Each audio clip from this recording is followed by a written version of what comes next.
Hello friends, I am Aprati. Welcome back to our channel plants space. आज हम बात करेंगे रेबिट ईयर प्लांट के बारे में और इसकी फ्लावरिंग और सीड्स के बारे में भी कुछ बातें शेयर करेंगे।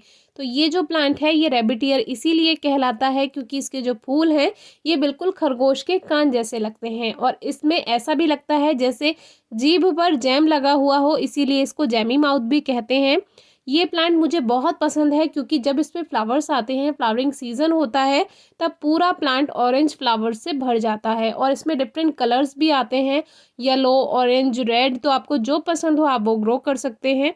तो हमारे यहाँ की नर्सरी में मुझे ये ऑरेंज कलर में मिला था और हम घर से सोच कर नहीं जाते हैं कि हमें आज कौन सा प्लांट लेना है। मन में कुछ प्लांट्स के नाम होते हैं लेकिन ऐसा कभी नहीं होता कि नर्सरी में आप जाएं और वही प्लांट्स आपको मिल जाएं। तो इस पे ये सर्दियों में हमें प्लांट मिला था, तो इस पे एक दो फ्लावर्स आए हुए थे, जबकि सर्दियों में प्लांट पे फ्लावरिंग नहीं होती है। इस प्लांट का ग्रोइंग सीजन जो है वो समर और रेनी सीजन है और जो विंटर है यानी सर्दियां हैं वो इसका डोरमेंट सीजन है। या तो ग्रोथ बिल्कुल स्लो हो जाएगी या कहीं कहीं पर ज़्यादा ठंड है तो ग्रोथ बिल्कुल बंद भी हो सकती है। तो हमारे यहाँ पर तो ग्रोथ बंद ही हो जाती है लगभग, लेकिन जो इसका फ्लावरिंग सीजन है मोस्टली हमारे यहाँ पर रेनी सीजन में फ्लावरिंग करता है, जो हमने लास्ट ईयर आपसे शेयर भी किया था। तो जैसे कि सर्दियां खत्म होती हैं, फरवरी मार्च आता है, स्प्रिंग सीजन बाहर का मौसम होता है, तो तब इसमें ग्रोथ स्टार्ट होती है, नई शूट्स आना शुरू होती हैं। और अगर उस समय पर पौधे का मन किया तो आपको कुछ फ्लावर्स मिल सकते हैं। यानी अप्रैल के समय में भी हमें हमारे प्लांट पे स्टार्टिंग में कुछ फ्लावर्स मिले थे, लेकिन जो इसका पूरी तरह से फूल भरकर आना शुरू होता है वो होता है लगभग मई के बाद से, यानी मई के बाद से। और रेनी सीजन में या नवंबर तक आपको प्लांट कभी भी फ्लावर्स दे सकता है, पूरा फूलों से भर जाएगा और बहुत खूबसूरत लगेगा।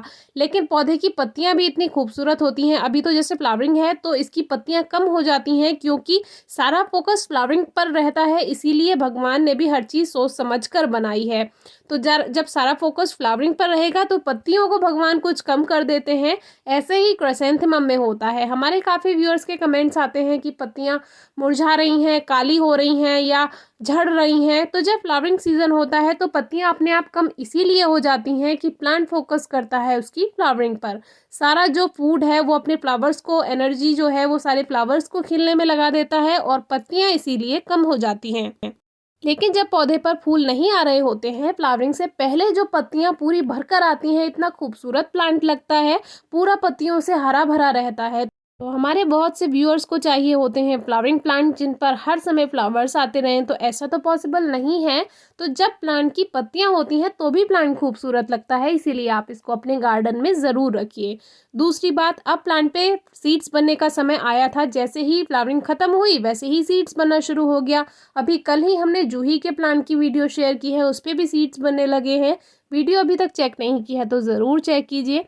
जब पौधों पर फ्लावर्स आते हैं तब परागण होता है, यानी पॉलिनेशन होता है। मधुमक्खियाँ आती हैं, तितलियाँ आती हैं, उनसे पॉलिनेशन होता है और फूलों से फल बनने का तरीका शुरू हो जाता है। यानी फल यानी कि जो सीड्स होते हैं फूलों के पौधों में, तो जो सीड्स बनते हैं वो पॉलिनेशन से बनते हैं। तो फ्लावरिंग के बाद हमारे पौधे पर भी सीड्स बनना शुरू हुए, लेकिन अब ये सीड्स बनकर सही से तैयार नहीं होंगे। ऐसा इसीलिए क्योंकि हमने पौधे की रिपोर्टिंग भी नहीं की जब से ग्रो किया है, ना ही इसकी रूट स्ट्रिम की, यानी हल्की हल्की जड़ों की छटाई भी नहीं की। जो सीज़न होता है इसका ग्रोइंग सीज़न, उसमें तो जो पौधा है उसकी पूरी रूट्स गमले में भर चुकी हैं। ये 12 इंच के गमले में लगा हुआ है और पूरी जड़ें पूरे गमले में फैल गई हैं। जड़ों को सांस लेने की जगह भी नहीं मिल रही है, इसीलिए साल में एक बार या 2 साल में एक बार मिट्टी की गुड़ाई करके या तो रूट स्ट्रिम करनी होंगी और या फिर पौधे को रिपोर्ट ज़रूर करना होगा, या हर साल आप बड़े पॉट में शिफ्ट कर सकते हैं जिसमें लगा है उससे।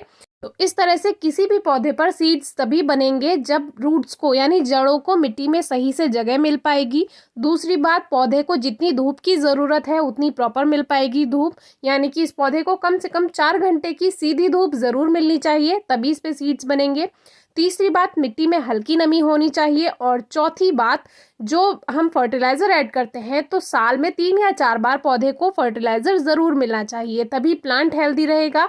और प्लांट हेल्दी रहेगा तो अच्छी फ्लावरिंग होगी।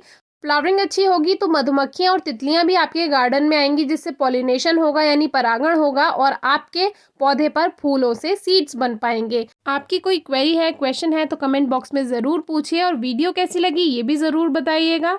Thank you.